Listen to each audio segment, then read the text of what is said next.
আওয়ামী লীগকে ফ্যাসিস্ট বলেছে, তিনি আসলে দ্বিচারিতা করছেন, নিজেই ফ্যাসিস্টের দূষর ছিলেন, এখন আবার আওয়ামী লীগকে ফ্যাসিস্ট বলছেন।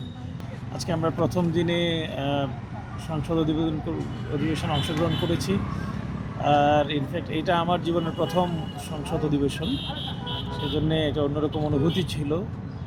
আর আজকের অধিবেশনে কার্যপ্রণালীর অনুযায়ী নির্ধারিত স্পিকার নির্ধারণ, ডেপুটি স্পিকার, তারপরে সংসদের সভাপতি, সংসদের অন্যান্য কার্যাবলী নির্ধারণ, বিশেষ করে রাষ্ট্রপতির ভাষণ, এটা ছিল সংসদের আজকে সবচেয়ে আকর্ষণীয় জায়গা। কিন্তু রাষ্ট্রপতি নিজে বিতর্কিত হওয়ার কারণে রাষ্ট্রপতির ভাষণ বিরোধী দলের সদস্যরা যারা আছে তারা ওয়াক আউট করেছে, এবং একটা ব্যতিক্রমী ওয়াক আউট এবার হয়েছে।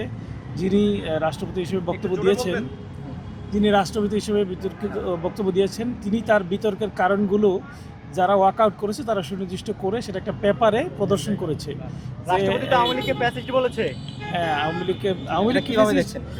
লীগকে ফ্যাসিস্ট বলেছে, তিনি আসলে দ্বিচারিতা করছেন, নিজেই ফ্যাসিস্টের দূষর ছিলেন, এখন আবার আওয়ামী লীগকে ফ্যাসিস্ট বলছেন। এটা আসলে আমি বলবো যে তিনি দ্বিচারিতা করছেন। একই সাথে তিনি যে এই বক্তব্য দিয়েছেন, এই বক্তব্যগুলোর দেওয়ার অধিকার তার নেই।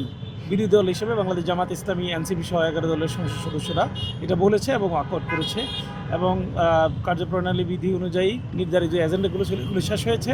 পরবর্তীতে আজকে 15 তারিখ পর্যন্ত সভা মুলতবি করা হয়েছে, তার মধ্যে দিয়ে আজকের অধিবেশন সমাপ্ত হয়েছে আর কি।